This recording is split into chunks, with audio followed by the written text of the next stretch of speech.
मैंने सुना है कि आपको खौफनाक कहानियां पसंद हैं और मेरा शौक है खौफनाक कहानियां सुनाना। लेकिन जब भी आप खौफनाक कहानियां सुना करते हैं तो उनसे डर लगा करता है। और अगर आपको खौफनाक कहानियां सुनने से डर नहीं लगता तो आप तैयार हो जाएं, क्योंकि जो कहानी मैं आपको सुनाने वाला हूं वो आपको खौफ में मुब्तला कर देगी। गाइस, आज की ये जो पहली स्टोरी है, ये स्टोरी हमें मिस सारा काज़मी ने शेयर की है और ये कराची के इलाके गुलशन इकबाल ब्लॉक 3 में रहा करती हैं। ये बताती हैं कि जब हम इस इलाके में या इस एरिया में शिफ्ट हुए थे तो हम क्योंकि नॉर्थ नाज़िमाबाद से आ रहे थे, वहाँ पे हमारे घर में सालों से एक मासी काम किया करती थी।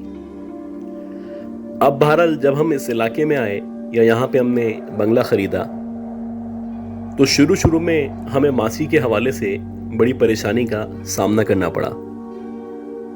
आमतौर पे जो लोग थे वो एक दूसरे से ना राब्ते में थे, ना पड़ोस के बारे में या पड़ोसियों के बारे में कुछ जाना करते थे और काफ़ी अरसे तक तो हमें पता ही नहीं था कि हमारे बराबर में कौन रहा करता है। खैर, तकरीबन 1 महीना ऐसे ही गुजरा और बिलाखिर एक मासी का हमें पता चला। अब जब हमारी उससे पहली दफ़ा मुलाकात हुई तो पहली मुलाकात के अंदर ही मुझे अंदाज़ा हो चुका था कि ये जो लड़की है जो यहाँ पे काम करना चाहती है, ये किसी अच्छी साउंड फैमिली की लड़की है और एजुकेटेड लड़की है। खैर, उसने शुरू से ही जब हमारे घर में काम करना शुरू किया तो कुदरती तौर पे मैं उसके करीब से करीब होती चली गई। पता नहीं क्या वजह थी कि मेरे दिल में उसके लिए हमदर्दी पैदा हो चुकी थी और मैं हर बात में, हर चीज में उसका ख्याल रखा करती थी। उसकी तरफ से भी मेरे लिए बहुत ज्यादा इज्जत थी, बहुत ज्यादा एहतराम था। खैर, जैसे ही कुछ टाइम गुजरा तो कुछ टाइम गुजरने के बाद मैंने उससे पूछा कि लगता नहीं है कि तुम इस तरह का काम कर सकती हो। यकीनन कोई ना कोई वजह रही होगी कि जिसकी वजह से तुम्हें ये काम करना पड़ रहा है। पहले तो वो टालने लगी, लेकिन जब मैंने उससे इंसिस्ट किया तो उसने बताया कि तकरीबन 4 या 5 साल पहले तक इनकी जो फैमिली थी वो बहुत खुश थी। इनके जो फादर थे वो एक बैंक में एक अच्छी पोस्ट पे जॉब किया करते थे। फिर अचानक से एकदम से उनकी जो जॉब थी वो छूट गई और देखते ही देखते जो हमारे घर के हालात थे वो ख़राब से ख़राब तर होते चले गए। काफ़ी अरसे तक जब मेरे फादर को जॉब नहीं मिली तो उन्होंने जैसे तैसे करके कुछ पैसे जमा किए और कुछ पैसे जमा करने के बाद टैक्सी खरीद ली।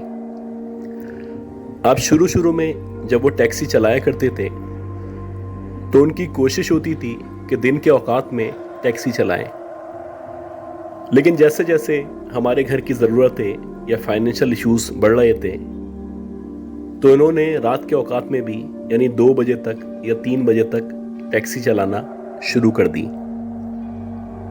इसी तरह दिसंबर या जनवरी का महीना चल रहा था और सर्दियां शुरू हो चुकी थीं। रात के तकरीबन 2 या 2:30 बजे का टाइम था। मेरे फादर इत्तफाक से किसी सवारी को मलीर या कायदाबाद में छोड़ के आ रहे थे। इसी दौरानिये में हल्की हल्की बारिश शुरू हो चुकी थी और सर्दी में इजाफा हो चुका था। आमतौर पे शाहराह फैसल पे भी या डिग रोड पे भी रात के 2 बजे या 3 बजे उस दौर में इतना रश नहीं हुआ करता था। अब जैसे ही मेरे फादर डिग रोड के करीब पहुंचे तो इनकी गाड़ी की रोशनी में इनकी नज़र डिग रोड का जो स्टेशन था उसके बाहर की तरफ पड़ी। इन्होंने देखा कि वहां पे एक लड़की खड़ी हुई है और उसने सफ़ेद कलर की साड़ी पहन रखी है। जैसे जैसे ये उसके मज़ीद करीब बढ़े तो वो जो लड़की थी टैक्सी को रुकने का इशारा करने लगी। अब इससे पहले कि मेरे फादर उसके पास गाड़ी रोकते, ये उसके ऊपर मुकम्मल तौर पे गौर कर चुके थे। मेरे फादर बताते हैं कि उसकी जो आंखें थीं वो इस अंधेरे में भी बहुत ज़्यादा चमक रही थीं। इसके साथ साथ उसके जो बाल थे वो बहुत ही लंबे घने बाल थे और उसने अपने बालों को खोल रखा था। जब मेरे फादर ने उसके ऊपर मज़ीद गौर किया तो जो लड़की थी उस लड़की के पेट की तरफ हल्का हल्का सा खून लगा हुआ था और उसके हाथों में बहुत ज़्यादा चूड़ियाँ मौजूद थीं।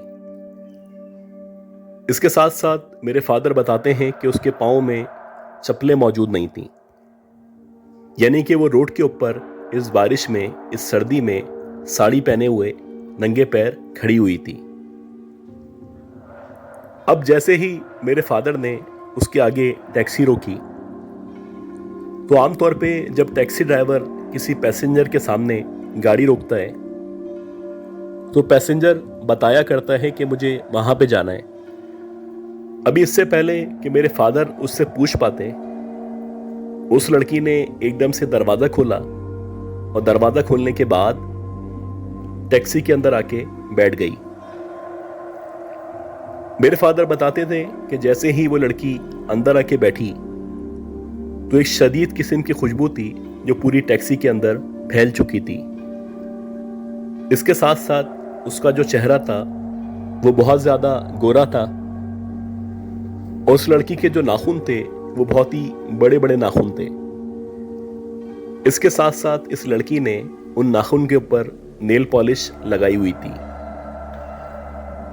खैर मेरे फादर ने उसके बैठने के बाद उससे पूछा कि मैडम आपको कहाँ जाना है। इस सवाल के जवाब में उस लड़की ने कहा कि मुझे गुलशन इकबाल जाना है, आप चलना शुरू करें, मैं आपको रास्ता गाइड कर दूंगी। खैर मेरे फादर ने गाड़ी को चलाना शुरू किया और जैसे जैसे वो गाड़ी चला रहे थे, यानी कि उन्होंने डिग रोड से जब नीपा चौरंगी की तरफ गाड़ी को लिया तो बैक व्यू मिरर से मुसलसल वो उसके ऊपर गौर कर रहे थे।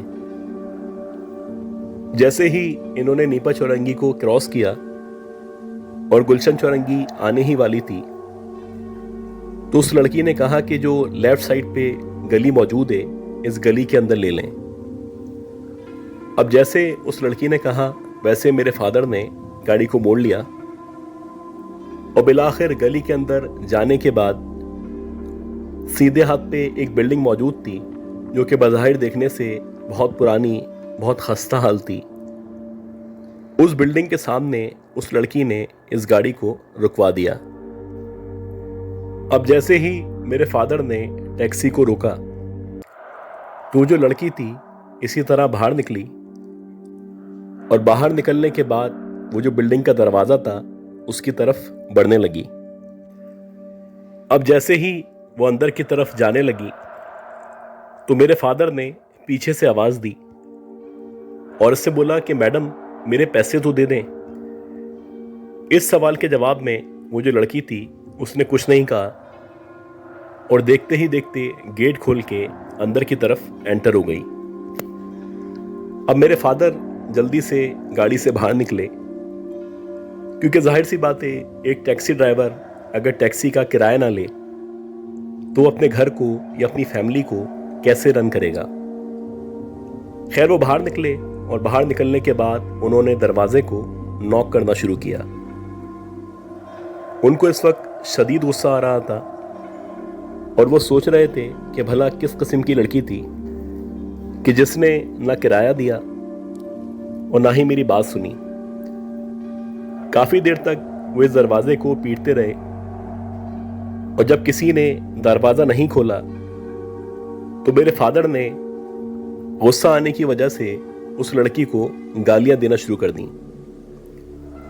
उन्होंने कहा कि तुम लोगों के पास पैसे नहीं होते तो क्यों हमारी टैक्सी में बैठते हो।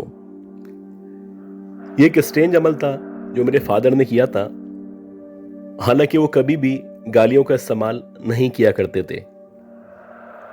अब क्योंकि उनके साथ इस तरह से हुआ था और वो गुस्से का शिकार थे, शायद इसी वजह से उन्होंने गुस्से में गालियां बक दी थीं। तकरीबन 15 मिनट तक मेरे फादर वहीं पे खड़े रहे और इस दौरानिए में जो चौकीदार था, जो रात में उस इलाके में घूमा करता था, वो अपनी साइकिल पे मेरे फादर के पास आके रुका। रुकने के बाद उसने मेरे फादर से पूछा कि भाई साहब खैरियत तो है, आप इस खाली घर के आगे यहाँ पे क्या कर रहे हैं? मेरे फादर ने उसको पूरा का पूरा वाकया बताया। तो जो चौकीदार था वो कहने लगा कि शायद आपको कोई गलत फहमी हुई है, क्योंकि जिस घर के बाहर आप खड़े हुए, इस घर के अंदर पिछले 10 या 12 सालों से ना कोई रहा करता है और ना ही इनके मालिकान का कुछ पता है। हो सकता है कि वो जो लड़की आपकी टैक्सी में बैठी थी वो बराबर वाले घर में रहा करती हो। ये सुनने के बाद मेरे जो फादर थे उन्होंने जो बराबर वाला दरवाजा था उसको नॉक करना शुरू कर दिया। कुछ देर के बाद उस घर में से एक शख्स बाहर निकला और जब उससे पूछा गया कि जो लड़की है कि आपके घर में रहा करती है, तो पूरा वाकया सुनने के बाद कहने लगा कि भाई हमारे घर में कोई इस तरह की लड़की नहीं रहा करती। हाँ, ये ज़रूर है कि जो हमारा बराबर वाला घर है ये पिछले तकरीबन 10 या 12 सालों से मुकम्मल तौर पे बंद है। लेकिन हाँ, कुछ मोहल्ले वालों का ये कहना है कि अक्सर रात के औकात में यानी 2 बजे या 3 बजे ये जो लड़की है ये आम तौर पे इस घर की छत के ऊपर टहलते हुए नजर आया करती है। खैर, ये सुनने के बाद मेरे जो फादर थे उन्होंने दोबारा से गुस्सा किया और कुछ एब्यूजिव लैंग्वेज में कहने के बाद वहां से घर की तरफ रवाना हो गए। अब उस रात तो मेरे फादर घर में आ गए और ये जो रात थी वो खैरियत से गुजर गई। लेकिन उसके बाद से यानी अगले दिन से ही मेरे फादर की जो तबीयत थी वो देखते ही देखते खराब होने लगी। अक्सर रात में वो सोते से उठते और उठने के बाद चीखना शुरू कर देते और चीखते चीखते अक्सर वो कहा करते थे कि वो लड़की हमारे घर में आ चुकी है, मुझे उससे बचा लो, देखो वो मेरे करीब आ रही है, कहीं ऐसा ना हो कि वो मेरी जान ले ले।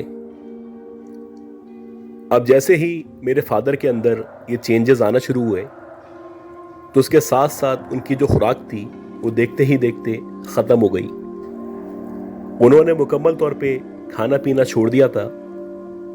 अक्सर रात में उठ के बाहर की तरफ भागने लगते और हर वक्त एक अजीब सा खौफ था जो उनके ऊपर मौजूद रहता। शुरू में हम लोग समझे कि शायद परेशान हैं, मेहनत ज़्यादा करनी पड़ रही है, इस वजह से ये सब हो रहा है। लेकिन जब हमने अपने ख़ानदान वालों से, ख़ास तौर पे अपने मामू से मशवरा किया तो उन्होंने कहा कि मुझे जो मामला है वो कुछ अलग लगता है। मेरा ख्याल है कि हमें किसी आलिम दीन से या किसी झाड़ फूक करने वाले से राब्ता करना चाहिए। खैर, काफ़ी कोशिशों के बाद एक साहब का पता चला और उनके बारे में मशहूर था कि वो इस तरह के मामलात को या इस तरह की चीज़ों को देखा करते हैं।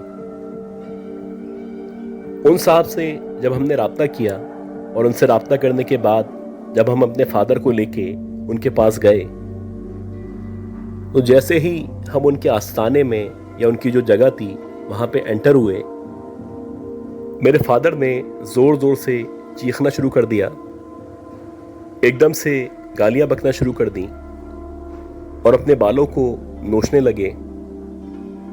इसके साथ साथ वो अपने हाथ और पाँव को छुड़ाने की कोशिश कर रहे थे। खैर, वहाँ पे क्योंकि बहुत सारे लोग मौजूद थे तो उन लोगों ने जैसे तैसे करके मेरे फादर को पकड़ा और वो जो आमिल थे उन्होंने एकदम से मेरे फादर को देखने के बाद कुछ पढ़ना शुरू किया। जब उन्होंने अपना हिसाब लगाया और मेरे फादर को मुकम्मल तौर पे चेक किया तो उन्होंने बताया कि आपके जो वालिद हैं इनके पीछे एक बदरू लग चुकी है और ये जो बदरू है ये बहुत ही ख़तरनाक बदरू है। बहरहाल, मैं कोशिश करूँगा कि जितना जल्दी हो सकता है आपके फादर की तबीयत बेहतर हो जाए। उन्होंने इसके बाद से हमारे फादर का इलाज करना शुरू किया। कुछ वज़ाइफ हम लोगों को पढ़ने के लिए दिए और एक तावीज़ दिया और कहा कि अपने फादर को किसी भी सूरत में ये पहना के रखना है। अगर इन्होंने ये तावीज़ उतारा या इसको उतारने की या फेंकने की कोशिश की तो इनकी जान को ख़तरा हो सकता है। अब जैसे जैसे वो कह रहे थे वैसे वैसे हम लोग कर रहे थे। शुरू में हमें लगा कि शायद हमारे जो फादर हैं उनकी तबीयत बेहतर हो रही है, लेकिन 10 से 15 दिन गुजरने के बाद हमारे फादर ने दोबारा से वैसे ही बिहेव करना शुरू कर दिया। और वो अक्सर कहा करते थे कि देखो वो लड़की सामने खड़ी हुई है, वो दोबारा से हमारे घर आ गई है और अब वो शायद मुझे नहीं छोड़ेगी। इसी तरह हर गुजरने वाले दिन के साथ साथ हमारे जो फादर थे उनकी तबीयत ख़राब से ख़राब होती चली जा रही थी और हर आने वाले दिन के साथ साथ उनका जो वज़न था वो गिरना शुरू हो चुका था। तकरीबन 3-3.5 महीने तक उनकी यही कैफियत रही। इस दौरानिए में बहुत सारे डॉक्टर्स से, बहुत सारे आमिलों से हम लोगों ने राब्ता किया, लेकिन सबका यही ख्याल था कि वो जो बदरू है जो इनके पीछे लग चुकी है वो किसी भी तरह इनकी जान को छोड़ने को तैयार नहीं है। ऐसा ही हुआ कि काफ़ी अरसे तक इसी कश्मकश में रहने के बाद इसके फादर का इंतकाल हो गया। और जैसे ही इसके फादर का इंतकाल हुआ वैसे ही हर आने वाले दिन के साथ साथ इनकी जो फाइनेंशियल पोजीशन थी वो ख़राब से ख़राब होती चली जा रही थी। शुरू में इनके जो मामू थे या सराउंडेड लोग थे उन लोगों ने इनको सपोर्ट किया, लेकिन कुछ अरसा गुजरने के बाद आहिस्ता आहिस्ता करके सारे के सारे रिश्तेदार इनसे दूर होना शुरू हो चुके थे।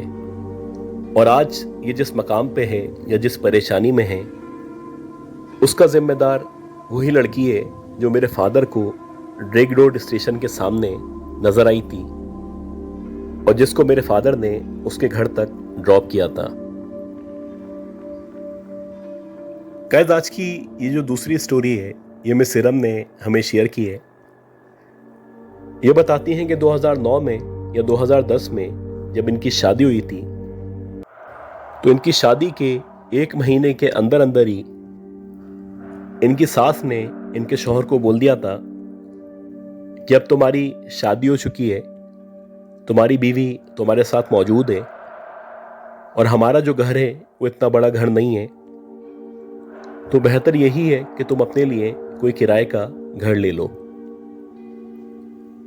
खैर शुरू में इनके जो हस्बैंड थे वो चाहते थे कि अपनी माँ के साथ या अपनी फैमिली के साथ वहीं पे रहें, लेकिन जब उनकी मदर ने इतना कोई ख़ास रिस्पॉन्स नहीं दिया या इनको यहाँ पे रुकने के लिए हामी नहीं भरी तो बिला आखिर इन्होंने अपने लिए किराए का घर तलाश करना शुरू किया। तकरीबन 1 महीने तक बिला आखिर घर की तलाश के बाद इन लोगों को एक घर मिला और ये जो घर था ये बेसिकली ग्राउंड +1 था, लेकिन इनकी जो रिहाइश थी वो फर्स्ट फ्लोर पे मौजूद थी। एक बहुत ही पुराना, बहुत ही कदीम घर था और उस घर के बराबर में एक बहुत ही पुराना सा सरकारी स्कूल हुआ करता था।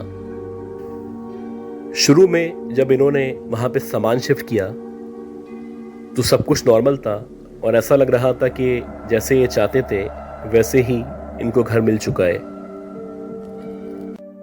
खैर 2-4 दिन तक सामान सेट किया, लोगों का आना जाना लगा रहा तो सब कुछ अच्छा था, रौनक मची हुई थी।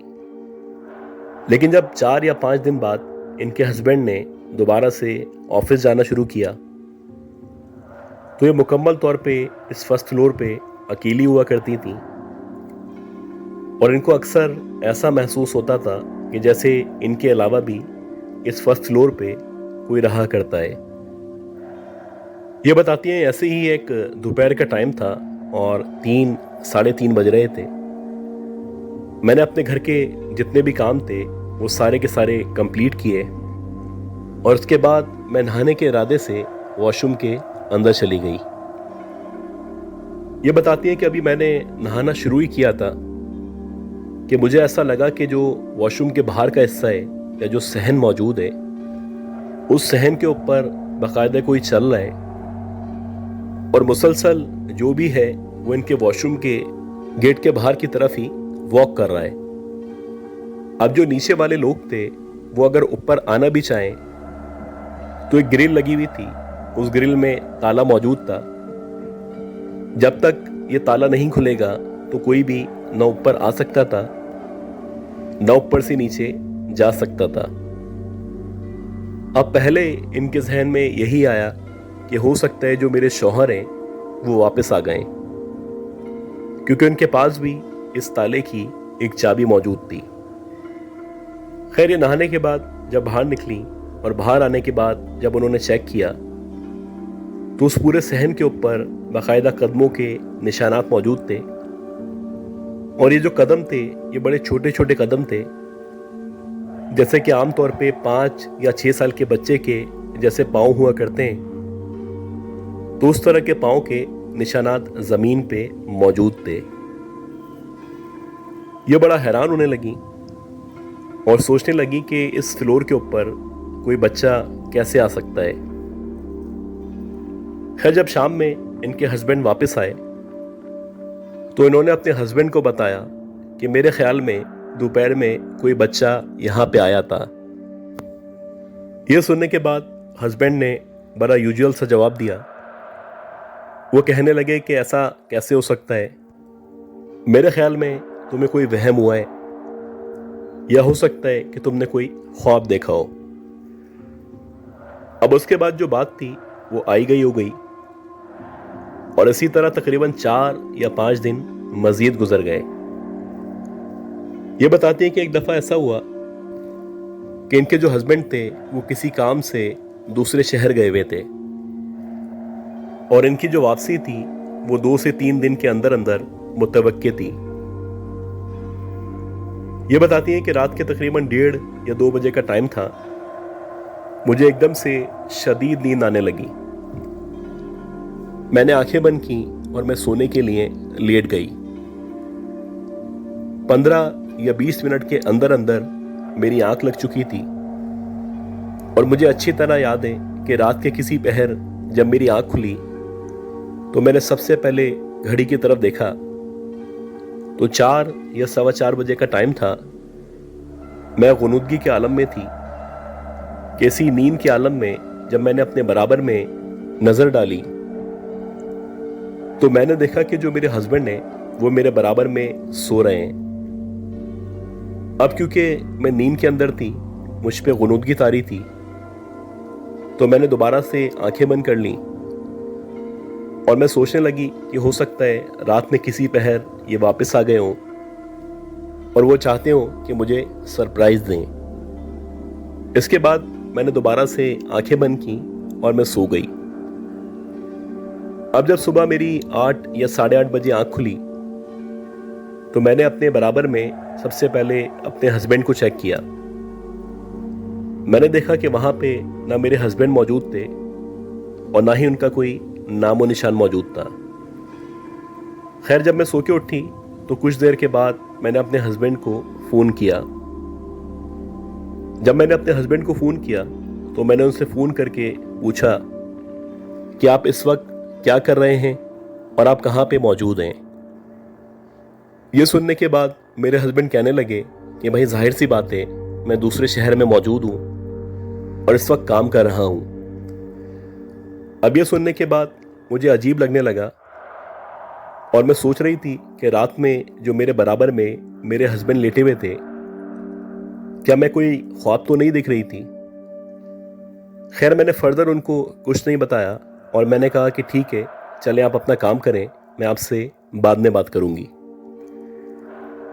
इसी तरह तकरीबन पूरा का पूरा दिन गुजर गया और मुसलसल ये जो सवाल था मेरे जहन में गर्दिश कर रहा था कि अगर रात में मेरे हस्बैंड मेरे बराबर में मौजूद नहीं थे तो फिर वो कौन आदमी था जो मेरे बराबर में मेरे हस्बैंड की शक्ल में लेटा हुआ था। खैर दोबारा से रात हुई और रात में मैंने ईशा की नमाज पढ़ी और ईशा की नमाज पढ़ने के बाद मैंने चारों तरफ का हिसार किया और मैं सोने के लिए लेट गई। 15 या 20 मिनट गुजरे होंगे, मेरी दोबारा से आंख लग गई और रात के तकरीबन 3-3:30 बजे का टाइम था कि एकदम से मुझे ऐसा महसूस होने लगा कि इस कमरे के अंदर जहां पे मैं सो रही हूं कुछ अजीब सा शोर सा हो रहा है। शायद बहुत सारे लोग मौजूद हैं जो मेरे करीबो जवार में खड़े हुए हैं और वो आपस में बातें कर रहे हैं। पहले तो मैं मुसलसल सोने की कोशिश करने लगी, लेकिन जब ये जो शोर था मुसलसल बढ़ता चला गया तो बिलाखिर मैंने अपनी आंखें खोली और जैसे ही मैंने अपनी आंखें खोली तो सबसे पहले मेरी नज़र सामने की तरफ पड़ी। मैंने देखा कि मेरे बेड के सामने मेरे हस्बैंड खड़े हुए हैं और उनके बराबर में एक अजीब सी औरत है जो उनके साथ खड़ी हुई है। मेरे हस्बैंड की जो आंखें हैं या उनकी जो आई बॉल्स हैं वो मुकम्मल तौर पे सफ़ेद हैं और उनके बराबर में जो औरत खड़ी हुई है वो बहुत ही भयानक चेहरे की मालिक है और दोनों आपस में बातें कर रहे हैं और शायद वो दोनों जो बातें कर रहे हैं वो यकीनन मेरे बारे में ही कुछ ना कुछ डिस्कस कर रहे हैं। खैर जैसे ही मैं अपने होशो हवास में आई तो मैंने सबसे पहले अपने हस्बैंड से पूछा कि आप वापस कब आए और आपके साथ ये जो औरत है ये कौन है।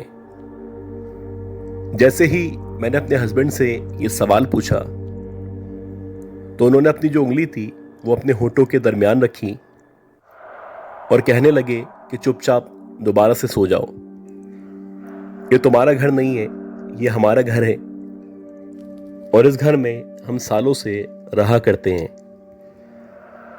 अपने शौहर का ये जवाब सुन के मुझे अफसोस भी हुआ। खैर मैंने अपनी आंखें बंद की और आयतुल कुर्सी पढ़ना शुरू कर दी क्योंकि मुझे अपने तौर पे यकीन हो चला था कि मेरे हस्बैंड कभी भी मुझसे इस तरह बात नहीं कर सकते। आंखें बंद करते ही कुछ देर के अंदर अंदर मुझे नींद आ गई और जब मैं सुबह उठी तो रात में जो कुछ मेरे साथ हुआ था वो पूरा का पूरा मुझे याद था। खैर सुबह उठने के बाद सबसे पहले मैंने अपने हस्बैंड को कॉल की और उनको बताया कि इस घर के अंदर जो भी मखलूक़ात हमारे अलावा रहा करती हैं वो अब खुल के हमें नज़र आना शुरू हो चुकी हैं। ये बताती हैं कि उसके बाद सबसे पहले मैंने अपने भाई को कॉल की और भाई को कॉल करने के बाद मैंने उसको कहा कि जितना जल्दी हो सकता है यहाँ पे आ जाओ। आधे घंटे के अंदर अंदर जब मेरा भाई यहाँ पे पहुंचा तो जो भी बेसिक कपड़े थे वो कपड़े मैंने लिए और अपने भाई के साथ सीधी अपने मैके की तरफ चली गई। मैके पहुंचने के बाद सबसे पहले मैंने अपने हस्बैंड को कॉल की और उनसे कहा कि जितना जल्दी हो सकता है किसी दूसरे किराए के घर का इंतज़ाम करें और जैसे ही किसी दूसरे घर का इंतज़ाम हो जाए तो आप मुझे मेरे मैके से लेने के लिए आ जाइएगा।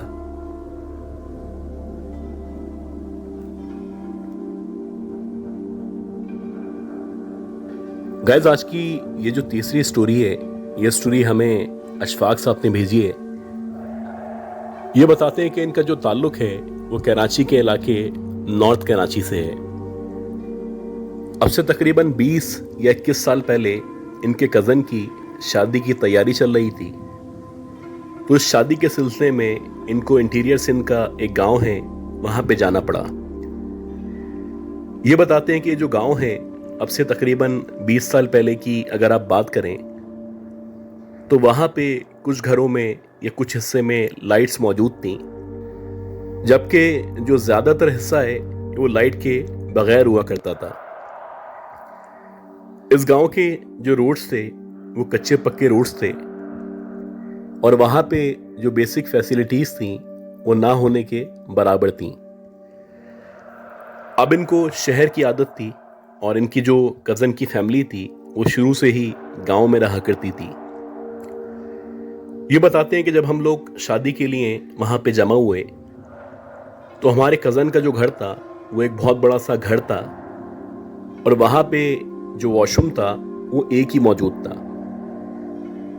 अब जब कभी भी वहाँ पे रश होता या ऑलरेडी कोई वॉशरूम के अंदर मौजूद होता तो उनके बाकी जो गांव वाले थे वो भी आमतौर पे वॉशरूम की ज़रूरत के लिए खेतों में चले जाया करते थे। ये बताते हैं वैसे ही एक रात थी और रात के तकरीबन 12 साढ़े 12 बजे का टाइम था। सर्दी अपने उरूज पे थी कि इनको एकदम से वॉशरूम जाने की ज़रूरत महसूस हुई। अब जब ये कमरे से बाहर निकले तो इन्होंने देखा कि ऑलरेडी कोई वॉशरूम के अंदर मौजूद है।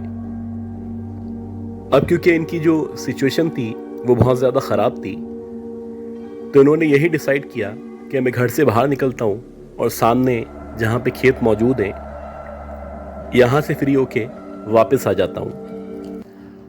अब इनके पास उस दौर में एक पुराना मोबाइल मौजूद था और उस मोबाइल के अंदर आमतौर पे टॉर्च हुआ करती थी। खैर ये उस मोबाइल को लेके आहिस्ता आहिस्ता खेतों की तरफ बढ़े और उन्होंने एक मुनासिब जगह देखी और वहां पे बैठने के बाद फ्री होने लगे। ये बताते हैं कि मैं वॉशरूम के लिए अभी बैठा ही था कि मुझे ऐसा लगा कि जो पीछे का हिस्सा है यानी जो पीछे खेत मौजूद हैं वहां पे एकदम से खेत हिलना शुरू हुए हैं और ऐसा लग रहा है कि कोई चलता हुआ इनकी तरफ आ रहा है या फिर इनके करीब बढ़ रहा है। शुरू में ये समझे कि हो सकता है कोई कुत्ता हो या कोई बिल्ली हो, जैसे कि आमतौर पे खेतों में जानवर वगैरह हुआ करते हैं। अब इन्होंने सोचा कि जल्दी से मैं फ्री हो जाता हूँ और उठ के फौरन से वापस चला जाऊंगा। अभी ये फ्री होने ही वाले थे कि एकदम से इनको ऐसा लगा कि इनके बिल्कुल बराबर में कोई आके खड़ा हो गया है। अब आहिस्ता आहिस्ता करके हिम्मत पैदा करके जैसे ही इन्होंने अपने बराबर में देखा तो ये बताते हैं कि मैंने देखा कि एक 7 या 8 साल की लड़की है और उसका बड़ा छोटा सा कद है, वो इनके बिल्कुल बराबर में आके खड़ी हो चुकी है। अब पहले तो इनको गुस्सा आया क्योंकि अखलाकी तौर पे भी कोई अगर आपके बराबर में आके खड़ा हो जाए तो वो एक अच्छी बात नहीं होती। ये बताते हैं कि जब मैंने उसके ऊपर गौर करना शुरू किया तो मैंने देखा कि वो जो लड़की है उस लड़की के चेहरे पे बहुत सारे कट्स लगे हुए हैं और ऐसा लग रहा है कि उसका जो चेहरा है वो जख्मी है।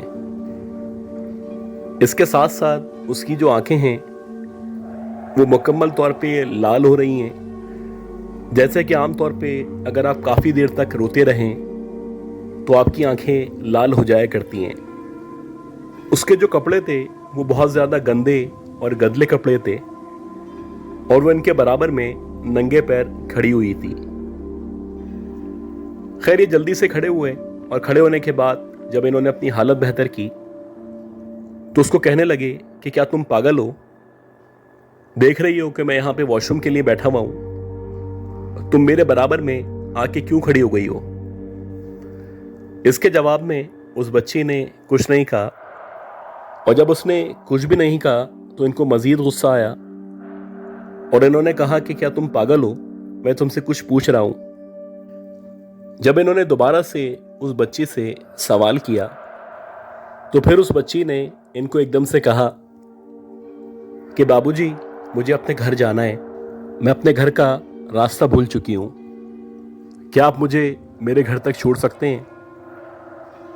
जब उसने इस तरह से कहा तो मुझे यकीन हो चला कि वाकई में ये जो बच्ची है ये अपना रास्ता भूल चुकी है। मैंने उससे पूछा कि तुम कहाँ पे रहती हो और तुम्हें कहाँ पे जाना है? इसके जवाब में उसने कुछ नहीं कहा। मैंने उससे दोबारा से पूछा कि मैं तुमसे पूछ रहा हूँ, बताओ कि तुम कहाँ पे रहती हो और तुम्हारा घर कहाँ पे है? तो ये सुनने के बाद वो जो बच्ची थी वो कहने लगी कि करीब ही कब्रिस्तान है, उस कब्रिस्तान के अंदर ही मैं रहा करती हूँ। जब उस बच्ची ने इस तरह से कहा तो मुझे लगा कि शायद वो मेरे साथ मजाक कर रही है। खैर, मैंने उसको कहा कि तुम कब्रिस्तान में भला कैसे रह सकती हो। इसके जवाब में वो कहने लगी कि पिछले 200 सालों से मैं वहीं पे रहा करती हूँ। अब जब उसने इस तरह का एबनॉर्मल जवाब दिया तो मुझे थोड़ा सा खौफ महसूस होने लगा और मुझे उस लम्हे लगने लगा था कि ये जो बच्ची है ये कम से कम इंसान की बच्ची नहीं है। बहरहाल जैसे ही मुझे खौफ महसूस हुआ वैसे ही मैंने फ़ौरन से जो हमारा घर था जहाँ पे हम रुके हुए थे उसकी तरफ बढ़ना शुरू कर दिया। ये बताते हैं कि मैं जितना तेज़ हो सकता था उस घर की तरफ आ रहा था और मैं मुकम्मल तौर पे उस बच्ची को नज़रअंदाज करना चाहता था। खैर, जैसे तैसे जल्दी से जब मैं उस घर के गेट के करीब पहुंचा तो मैंने देखा कि वही बच्ची जो अभी कुछ देर पहले मुझसे बात कर रही थी या जो खेतों में मौजूद थी वो घर के दरवाजे के सामने खड़ी हुई है और मुझे देख के मुस्कुरा रही है। अब जब मैंने इस बच्ची को अपने सामने इस तरह से देखा तो मेरे औसान खता हो गए। इससे पहले कि मैं उसके सामने से निकलता या वहां से अंदर की तरफ भागता, वो मुझे कहने लगी कि क्या आप मुझे मेरे घर नहीं छोड़ेंगे। ये बताते हैं कि ये सुनने के बाद मुझे कुछ भी याद नहीं है। मुझे बस इतना याद है कि मैंने ज़ोर से चीख मारी और चीख मारने के बाद मैं बेहोश हो गया। खैर, जब मेरी आँख खुली तो मेरे करीब व जवार में मेरे कज़न्स, मेरे फादर, सब लोग मौजूद थे और सब लोग मुझसे पूछ रहे थे कि आखिर इतनी बुरी तरह तुम क्यों चीखे थे। जब कुछ देर बाद मेरी हालत नॉर्मल हुई तो मैंने सबको बताया कि मेरे साथ क्या वाकया पेश आया था। यह सुनने के बाद वहाँ के जो लोग थे या जो हमारे रिश्तेदार थे उन्होंने इस बात को एडमिट किया और उन्होंने कहा कि इस इलाके में, ख़ास तौर पे इन खेतों में, अक्सर रात के औकात में एक बच्ची नज़र आया करती है और लोग कहते हैं कि ये जो बच्ची है गए वक्तों में, ये आपसे तकरीबन 50 साल पहले इस बच्ची का रेप किया गया था और इसका रेप करने के बाद इसको खेतों में फेंक दिया गया था। तब से इस बच्ची की जो रूह है वो उस पूरे एरिया में, उन पूरे खेतों में घूमा करती है। गाइस, आज की ये जो आखिरी स्टोरी है, ये स्टोरी हमें ताबिश साहब ने शेयर की है और ये बताते हैं कि कराची के इलाके औरंगी टाउन में ये रहा करते हैं। ये बताते हैं कि 2006 और 2007 में जब इन लोगों ने अपना घर चेंज किया था तो जिस इलाके में या जिस एरिया में इन्होंने अपना घर लिया था तो उस घर के बिल्कुल सामने एक खाली प्लॉट मौजूद था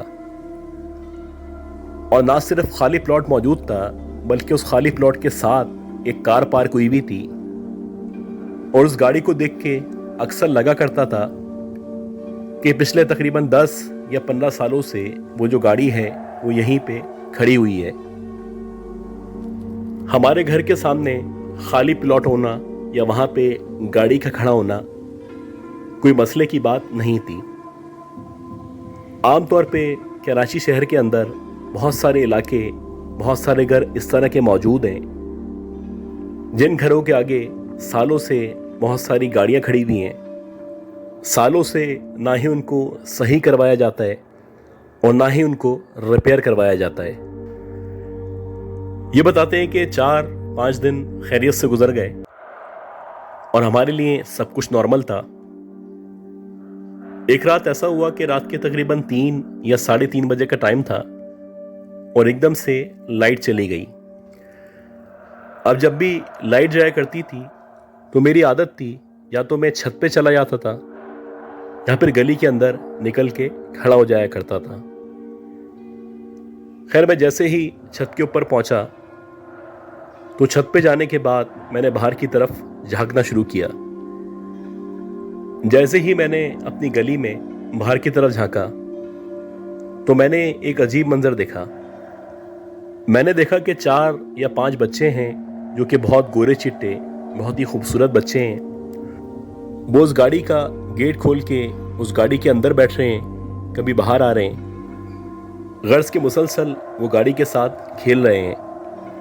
अब पहले तो मैं यही समझा कि शायद इसी घर के या इसी इलाके के बच्चे होंगे, लेकिन जब मैंने अपने जहन पे जोर दिया तो मुझे याद आया कि ये जो घर है जहाँ पे एक गाड़ी खड़ी हुई है, ये घर तो खुद सालों से खाली है। और इसके अलावा ये जो गाड़ी है, इस गाड़ी के ऑनर के बारे में भी कोई मालूमात मौजूद नहीं है।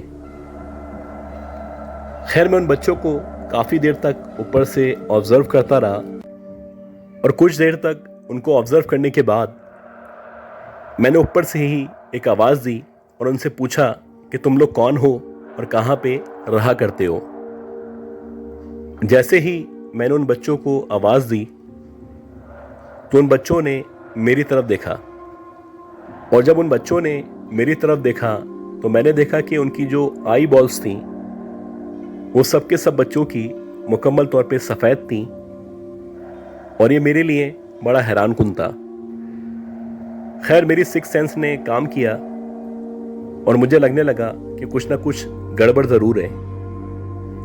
मैं वापस मुड़ने के बाद जैसे ही मैं घर के अंदर एंटर हुआ तो इत्तेफाक से जो मेरा छोटा वाला भाई था वो जाग रहा था। मैंने उसको कहा कि ज़रा मेरे साथ नीचे तक चलो। ये बताते हैं कि मैं अपने भाई को लेके जैसे ही नीचे की तरफ आया और मैंने दरवाज़ा खोला तो सबसे पहले मेरी नज़र जो सामने कार खड़ी हुई थी उसकी तरफ पड़ी। खैर, जब मैंने कार की तरफ देखा तो उस कार के करीब में ना कोई बच्चा मौजूद था, ना किसी बच्चे का नामो निशान मौजूद था। हालांकि अब से तकरीबन 1 या 2 मिनट पहले 4 या 5 बच्चे थे जो यहाँ पे खेल रहे थे। इस गाड़ी का दरवाज़ा भी खुला हुआ था और वो जो बच्चे थे कभी वो अंदर जा रहे थे, कभी वो गाड़ी से बाहर निकल रहे थे। अब जैसे ही मैं अपने भाई के साथ बाहर आया और मैंने टॉर्च लाइट के ज़रिए उस गाड़ी को ऑब्जर्व करना शुरू किया तो उसको देख के लग ही नहीं रहा था कि जैसे किसी ने इस गाड़ी को खोला होगा। उसके ऊपर वैसे ही डस्ट मौजूद थी और उसको देख के लग ही नहीं रहा था कि अभी थोड़ी देर पहले बच्चे इस गाड़ी के गेट को खोल रहे थे। क्योंकि अगर किसी गाड़ी पे अगर मिट्टी जमी हुई हो और अगर आप उसको खोलते हैं तो मिट्टी आपके हाथों पे लग जाती है और गाड़ी के ऊपर आपकी उंगलियों के या आपके हाथों के निशान रह जाते हैं। मेरी आज तक ये समझ नहीं आ सका कि वो जो मैंने मंजर देखा था क्या वो हकीकत थी या महज एक वहम था। गाइस, उम्मीद करता हूँ जो भी स्टोरीज मैंने शेयर की हैं ये सारी की सारी स्टोरीज आपको पसंद आई होंगी। अगर आपको ये स्टोरीज पसंद आई हैं तो प्लीज़ मेरे चैनल को लाइक करें, सब्सक्राइब करें, शेयर करें।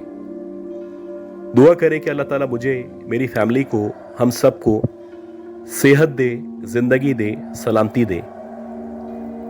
अगली अपलोड तक के लिए अपना ख्याल रखिएगा। अल्लाह हाफिज़।